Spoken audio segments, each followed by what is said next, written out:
Hello everyone, this is Kritika and welcome to our channel Kritika BLLB। Students, आज इस video में हम डिस्कस करने वाले हैं BLLB थर्ड सेमेस्टर का पेपर थर्ड, जो कि हमारा सोशियोलॉजी का है। ठीक है स्टूडेंट्स, आज इस वीडियो में हम जानेंगे कुछ ऐसे इंपॉर्टेंट क्वेश्चन जो पिछले सालों में बार बार रिपीट हुए हैं और हो सकता है कि आपके आने वाले एग्जाम में भी रिपीट हो जाएं। तो इसलिए आज का वीडियो आपके लिए बहुत ही ज़्यादा इंपॉर्टेंट होने वाला है और इसलिए आप इस वीडियो को पूरा देखिएगा और लास्ट में हम कुछ ऐसे टिप्स बताएंगे जिससे कि आप सोशियोलॉजी के पेपर में बहुत अच्छे मार्क्स ला सकते हो। ठीक है, और स्टूडेंट्स, अगर आप इस चैनल पे नए हो तो जल्दी से जल्दी इस चैनल को सब्सक्राइब कर लीजिए, क्योंकि इस चैनल पे हम आपके एग्ज़ाम से रिलेटेड, आपके आंसर राइटिंग से रिलेटेड बहुत ज़्यादा वीडियो बनाने वाले हैं और जो कि आपके लिए बहुत ही ज़्यादा हेल्पफुल होने वाले होंगे। ठीक है, ताकि आप इसको सब्सक्राइब करिएगा ज़रूर, जिससे कि जैसे ही वीडियोज़ आएँ और आपको तुरंत आप तक पहुंच पाएँ। ठीक है, तो अगर आप इस पेपर का PDF चाहते हो तो इसकी लिंक हम डिस्क्रिप्शन में दे देंगे, आप टेलीग्राम चैनल से हमारे डाउनलोड कर सकते हो। तो चलिए, बिना टाइम वेस्ट करते हुए अपने वीडियो को शुरू करते हैं। ठीक है, तो हमारा जैसा कि देख रहे हो फर्स्ट क्वेश्चन आया, ये है मौलिक अधिकार का अर्थ स्पष्ट करिए। ठीक है, ये बहुत इम्पोर्टेंट क्वेश्चन है और ये क्वेश्चन रिपीटेड है, जो कि पिछले ईयर भी पूछा गया था कि मौलिक अधिकार क्या है, मौलिक अधिकार की परिभाषा बताइए। ठीक है, और इसमें भी पूछा गया है, तो अच्छा क्वेश्चन है। ठीक है, इम्पोर्टेंट है। और अगर ये आपके एग्ज़ाम में हो सकता है कि सेम यही क्वेश्चन आ जाए, और या फिर इससे रिलेटेड कुछ दूसरा भी आ सकता है कि मौलिक अधिकार क्या है। कोई मौलिक अधिकार पूछ लेता है, जैसे कि हमारे कई मौलिक अधिकार हैं, समानता का अधिकार, स्वतंत्रता का अधिकार, ठीक है, वाक अभिव्यक्ति की स्वतंत्रता का अधिकार, धार्मिक स्वतंत्रता का अधिकार, शिक्षा का अधिकार। ठीक है, और जैसा कि प्राण और दैहिक स्वतंत्रता का अधिकार, जितने भी हम लोगों के अधिकार हैं, हो सकता है उससे रिलेटेड कोई क्वेश्चन पूछ ले। ठीक है, तो इसलिए मौलिक अधिकार टॉपिक जो है हमारा बहुत ही ज़्यादा इंपॉर्टेंट है। ठीक है, पिछली बार तो इससे रिलेटेड आया था कि मानवाधिकार क्या है, मानवाधिकार की परिभाषा लिखिए। तो ये टॉपिक अच्छे हैं और ये क्वेश्चन भी इम्पोर्टेंट है। नेक्स्ट है आपका नीति निर्देशक सिद्धांत तत्वों का महत्व बताइए। ठीक है, नीति निर्देशक सिद्धांत के जो तत्व हैं, इनके महत्व क्या है, महत्व बताना है। ठीक है, ये भी इंपॉर्टेंट क्वेश्चन है, पिछले साल पूछा गया था कि नीति निर्देशक तत्व क्या है। ठीक है, इनकी परिभाषा बताइए और कौन कौन से नीति निर्देशक तत्व हैं। ठीक है, तो और हो सकता है कि आपके एग्ज़ाम में ये क्वेश्चन रिपीट हो जाए, इसलिए आप इनके अच्छे से नोट्स बनाइएगा, प्रिपेयर करिएगा अच्छे से इनको। और नेक्स्ट है आपका C नंबर, सामाजिक विधान के महत्व को स्पष्ट करिए। ठीक है, जो समाज के लिए जो कानून बनाए जाते हैं, ठीक है, तो इसके महत्व को आपको स्पष्ट करना है इसमें। ठीक है, अगर इस तरह से आपका क्वेश्चन आता है तो आप कुछ सामाजिक कानूनों को भी मेंशन कर सकते हो, जो कि महिलाओं के लिए बहुत सारे बनाए जाते हैं, बच्चों के लिए बहुत सारे कानून बनाए गए हैं। ठीक है, तो आप उन कानूनों का नाम लिख सकते हो। ठीक है, तो आपके और हो सकता है कि एग्ज़ाम में आपके इस तरह से क्वेश्चन पूछ लिया जाए कि सामाजिक विधान का उद्देश्य क्या है। ठीक है, जैसे कि इसमें पूछा गया सामाजिक विधान का महत्व क्या है। ठीक है, तो इस तरह से इंपॉर्टेंट क्वेश्चन है, बनते हैं, बहुत सारे बनते हैं इंपॉर्टेंट क्वेश्चन इस तरह के, तो आप इनको अच्छे से प्रिपेयर करिए। नेक्स्ट है आपका शिक्षा के उत्थान हेतु राज्य की भूमिका पर एक संक्षिप्त लेख लिखिए। ठीक है, जैसे कि पिछले साल पूछा गया था शिक्षा का अधिकार क्या है। ठीक है, जो कि हमारा एक मूल अधिकार है, शिक्षा प्राप्त करने का अधिकार। ठीक है, तो उसी से रिलेटेड इसमें थोड़ा सा क्वेश्चन चेंज कर दिया, लेकिन हमारा आंसर वही रहता है लगभग सेम। ठीक है, तो शिक्षा का अधिकार क्या है, फिर उसमें राज्य की भूमिका क्या है, जैसे कि हमारे नीति निर्देशक तत्व में बताया गया है कि शिक्षा प्रदान करने का क्या कि राज्य का कर्तव्य है कि क्या कि 14 साल की उम्र तक बच्चों को निःशुल्क शिक्षा प्रदान की जाए। ठीक है, तो इसमें हम इसको मेंशन कर सकते हैं कि राज्य का यह नैतिक कर्तव्य है। ठीक है, राज्य का नीति निर्देशक तत्व यही है कि बच्चों को 14 वर्ष की उम्र तक निःशुल्क शिक्षा प्रदान की जाए। ठीक है, और ई नंबर क्वेश्चन है आपका, उड़ीसा कार्यक्रम को स्पष्ट करिए। स्टूडेंट्स, मैं आपको बता दूं कि हर साल कोई एक कार्यक्रम से रिलेटेड कोई ना कोई क्वेश्चन आता है, जो कि सरकारें अक्सर जो योजनाएं चलाती हैं, योजना या कार्यक्रम से रिलेटेड कोई ना कोई क्वेश्चन आता है।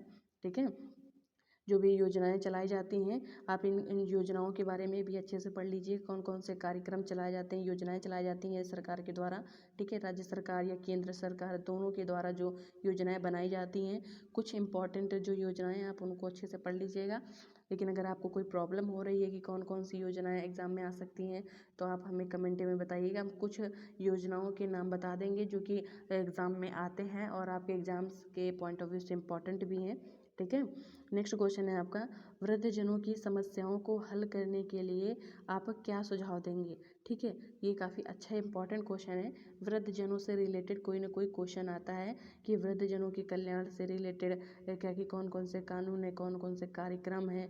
ठीक है, और क्या कि वृद्धजनों की समस्याएं क्या क्या हैं। ठीक है, तो इनसे रिलेटेड कोई ना कोई क्वेश्चन आता है।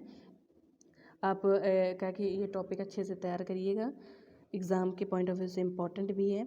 नेक्स्ट क्वेश्चन है आपका, गंदी बस्तियाँ गंदी बस्तियों के सुधार हेतु सुझाव दीजिए। ठीक है, सोशोलॉजी एक ऐसा टॉपिक है जिसमें कि आपको अगर थोड़ा बहुत नॉलेज है तो आप बहुत अच्छे से इसमें आंसर राइट कर सकते हो। जैसे कि ये क्वेश्चन आप इसका आंसर आप अपने आप ही दे सकते हो कि गंदी बस्तियां जो होती हैं इनके सुधार हेतु क्या क्या सुझाव हैं। ठीक है, नेक्स्ट क्वेश्चन है आपका, अनुसूचित जनजातियों के संबंध में संवैधानिक व्यवस्थाएं क्या हैं। जैसे कि हमारे नीति निर्देशक तत्वों में भी अनुसूचित जातियों के बारे में बताया गया है और हमारे आर्टिकल मतलब हमारे संविधान में अलग से इनके बारे में बताया गया है कि अनुसूचित जाति जनजातियों के बारे में क्या है। ठीक है, और पिछले साल इनसे रिलेटेड इस तरह का क्वेश्चन आया था एक शॉर्ट कि जनजातियों की सामाजिक निर्योग्यताओं की विवेचना करिए। ठीक है, कि जनजाति जो हैं जनजातियों की सामाजिक निर्योग्यताएं कौन कौन सी हैं। ठीक है, इनसे जनजातियों से रिलेटेड कोई ना कोई क्वेश्चन आता है, इम्पॉर्टेंट क्वेश्चन है।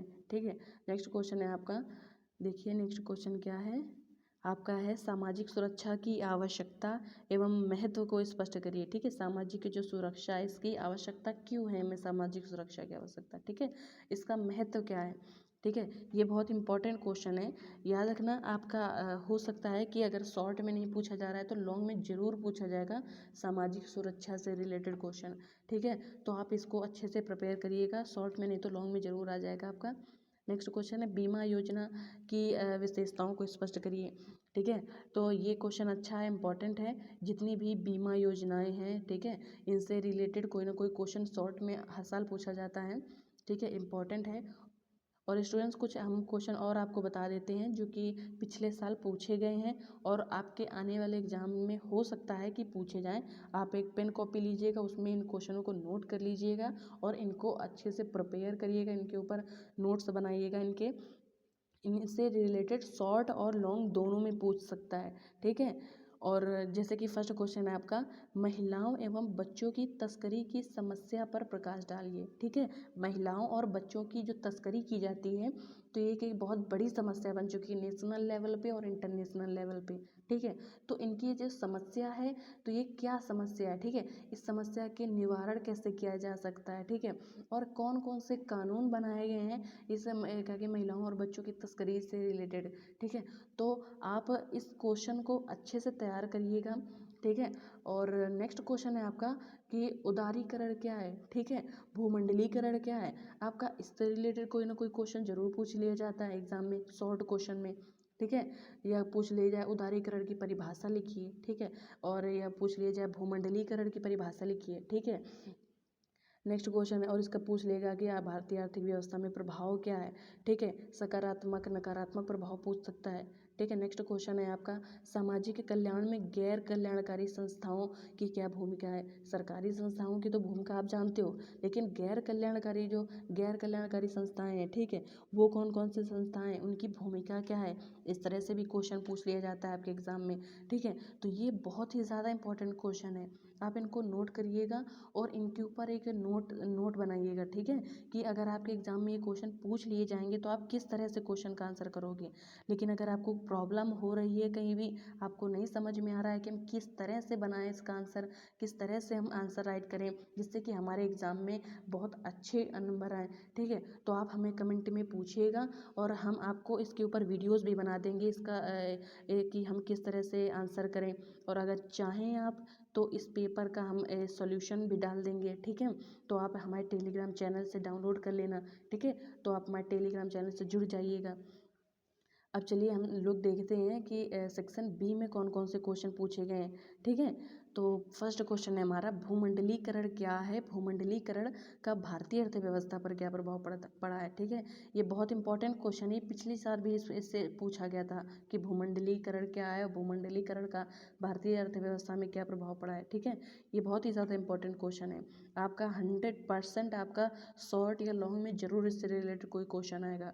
ठीक है, नेक्स्ट आपका है, विकलांगों के लिए कल्याणकारी कार्यक्रम विषय पर एक लेख लिखिए। ठीक है, कि विकलांग जो है, विकलांगों के लिए क्या क्या कानून बनाए गए, उनके लिए क्या कल्याणकारी कार्यक्रम है। ठीक है, और पिछले साल क्वेश्चन पूछा गया था कि वृद्धजनों के कल्याणकारी क्या कि वृद्धजनों के कल्याणकारी कार्यक्रम कौन कौन से हैं। ठीक है, वृद्धजनों के कल्याण के लिए कौन कौन से कार्यक्रम चलाए गए हैं। ठीक है, उनके विषय में पूछा गया था। तो ये दोनों टॉपिक इम्पॉर्टेंट हैं। ठीक है, और आप इनके नोट्स बनाइएगा अच्छे से। नेक्स्ट क्वेश्चन है आपका, प्राथमिक शिक्षा के सार्वभौमिकरण की समस्या एवं निदान पर एक लेख लिखिएगा। अच्छा क्वेश्चन है, अगर आपके पास समय हो तो आप इसको भी अच्छे से पढ़िएगा। ठीक है, हो सकता है कि शॉर्ट या लॉन्ग में बन जाए क्वेश्चन आपका, क्योंकि पेपर से बहुत ज़्यादा रिपीट होते हैं क्वेश्चन। ठीक है, आपका अगर शॉर्ट में है तो उससे ज़रूर रिलेटेड कोई ना कोई लॉन्ग में पूछा जाएगा, और अगर लॉन्ग में है तो कोई शॉर्ट क्वेश्चन ज़रूर होगा। और बहुत सारे पेपर तो जस्ट रिपीट हो जाते हैं, सेम क्वेश्चन रिपीट हो जाता है, तो आप पेपर को अच्छे से सॉल्व करिएगा। नेक्स्ट क्वेश्चन है आपका 5 नंबर, सांस्कृतिक विकास में किस प्रकार सहयोगी बनती है। ठीक है, सांस्कृतिक विकास में किस प्रकार सहयोगी बनती है और विकास परंपराओं को किस प्रकार विस्थापित करता है। ठीक है, अच्छा क्वेश्चन है। नेक्स्ट क्वेश्चन है आपका, और इसमें आपसे कुछ और क्वेश्चन जो हम इम्पोर्टेंट क्वेश्चन बता दें जो कि पूछा जा सकता है, जो पिछले बार पूछे गए हैं। जैसे कि पूछ लिया जाए कि भारतीय संविधान का मूल ढांचा क्या है, भारतीय संविधान में कितने मौलिक अधिकार हैं, या भारतीय संविधान में लोगों को, नागरिकों को कौन कौन से मौलिक अधिकार प्रदान किए गए हैं। या पूछ लिया जाए आपका कि एक क्वेश्चन, ये नोट कर लीजिएगा, क्वेश्चन इंपॉर्टेंट क्वेश्चन है। ठीक है, लॉन्ग क्वेश्चनों में। या पूछ लिया जाए कि राज्य क्या कि समाज कल्याण में राज्य के क्या दायित्व हैं, राज्य की क्या भूमिका है। ठीक है, राज्य के कौन कौन से कर्तव्य हैं। ठीक है, इस तरह से कोई ना कोई क्वेश्चन जरूर पूछ लिया जाएगा। जैसे कि नीति निर्देशक तत्व जो हैं, तो ये इसमें बताया गया कि राज्य का क्या मतलब दायित्व है, राज्य के क्या क्या कार्य हैं जो कि जनता के कल्याण के लिए करना है। ठीक है, तो इनसे रिलेटेड कोई ना कोई क्वेश्चन जरूर आपके एग्जाम में पूछा जाएगा। नेक्स्ट क्वेश्चन देखते हैं सेक्शन सी में, जो कि हमारा फर्स्ट है कि कानून की समाज कल्याण एवं सामाजिक परिवर्तन के एक उपकरण के रूप में भूमिका को स्पष्ट करिए। ठीक है, तो कानून की समाज कल्याण एवं सामाजिक परिवर्तन के एक उपकरण के रूप में भूमिका को स्पष्ट करिए। बहुत ही ज़्यादा इंपॉर्टेंट क्वेश्चन है। ठीक है, पिछले साल आया भी था आपके एग्जाम में क्वेश्चन। नेक्स्ट क्वेश्चन है, आधुनिक भारत में सामाजिक परिवर्तन के संदर्भ में आधुनिकीकरण की अवधारणा का आलोचनात्मक मूल्यांकन करिए। ठीक है, आधुनिकीकरण से रिलेटेड कोई ना कोई सामाजिक परिवर्तन में आधुनिकीकरण की अवधारणा क्या है, इससे रिलेटेड हो सकता है कि आपके पूछा जाए, लेकिन इतना इंपॉर्टेंट नहीं है। आप इसको अगर नहीं, आपके पास टाइम अगर नहीं है तो आप इसको छोड़ दीजिएगा, कोई प्रॉब्लम नहीं है। सामाजिक विकास में गैर सरकारी संगठन की क्या भूमिका है। ठीक है, ये इंपॉर्टेंट क्वेश्चन है। जैसे कि हमने बताया था कि पिछले साल शॉर्ट क्वेश्चन में पूछा गया इससे रिलेटेड, और इस बार देखिए इसमें पूछा गया है कि गैर सरकारी संगठन की क्या भूमिका है, इसमें लॉन्ग में पूछा गया है। ठीक है, तो हो सकता है कि आपके एग्जाम में भी पूछ लिया जाए शॉर्ट या लॉन्ग में। तो आप गैर सरकारी संगठन की भूमिका, गैर सरकारी संगठन क्या है, गैर सरकारी संगठन का उद्देश्य क्या है, और गैर सरकारी संगठन की विशेषता क्या है, गैर सरकारी संगठन की भूमिका। ठीक है, और इनके सफलता के कारण। ठीक है, आलोचनात्मक व्याख्या भी आ सकती है। तो आप इतने क्वेश्चनों को, कोई भी क्वेश्चन इनमें बन सकते हैं। ठीक है, तो आप गैर सरकारी संगठन को अच्छे से तैयार करिए। नेक्स्ट है आपका 9 नंबर है, समकालीन भारत में महिलाओं की परिस्थिति की चर्चा करिए। ठीक है, यानी भारत में क्या कि वर्तमान में महिलाओं की क्या स्थिति है। ठीक है, तो आप ये क्वेश्चन अगर आता है आपके एग्जाम में तो आप बहुत अच्छे से इसको लिख पाओगे। ठीक है, कि महिलाओं की क्या स्थिति है, पहले क्या थी। ठीक है, आप कुछ केसेस, अगर आपको कुछ याद हो तो आप केसेस लिख दो, इसमें कॉन्स्टिट्यूशन के कुछ केसेस लिख सकते हो। ठीक है, और आप इसमें कुछ कानून लिख सकते हो कि महिलाओं की क्या कि महिलाओं के कल्याण के लिए कौन कौन से कानून बनाए। बहुत सारे कानून ऐसे हैं। ठीक है, आप उनको सर्च करिएगा और उनको लिखिएगा, अपने आंसर में मेंशन करिएगा, जिससे कि आपके आंसर में क्या कि आपके आंसर राइटिंग जो आपका आंसर होगा एक अलग आंसर होगा। ठीक है, एग्जामिनर पर एक अच्छा प्रभाव पड़ेगा। ठीक है, नेक्स्ट क्वेश्चन है आपका दलित का अर्थ स्पष्ट करिए और नेक्स्ट तथा दलितों के संबंध में की गई संवैधानिक व्यवस्थाओं का उल्लेख करिए। ठीक है, पिछले साल इस टाइप का आया था कि जो पिछड़े वर्ग के लोग हैं, ठीक है, पिछड़े वर्ग क्या है और इनके लिए कल्याण के लिए क्या क्या व्यवस्थाएं करी गई हैं। ठीक है, इसमें दलित का अर्थ पूछा गया, तो दलित, पिछड़ा वर्ग, अनुसूचित जाति, इनसे रिलेटेड कोई ना कोई क्वेश्चन आता है कि ये क्या हैं और संविधान में इनके कल्याण से रिलेटेड क्या क्या व्यवस्थाएं करी गई हैं। ठीक है, तो आप इसको अच्छे से पढ़िएगा। नेक्स्ट बहुत ही इंपॉर्टेंट क्वेश्चन आपको बता दें हम कि जो है हमारा, इसको नोट कर लीजिएगा आप, कि समाज कल्याण कार्यक्रम में केंद्र एवं राज्य सरकारों की भूमिका स्पष्ट करिए। बहुत ही ज़्यादा इंपॉर्टेंट क्वेश्चन है। ठीक है, और ये आपका शॉर्ट या लॉन्ग में ज़रूर कोई ना कोई क्वेश्चन आएगा।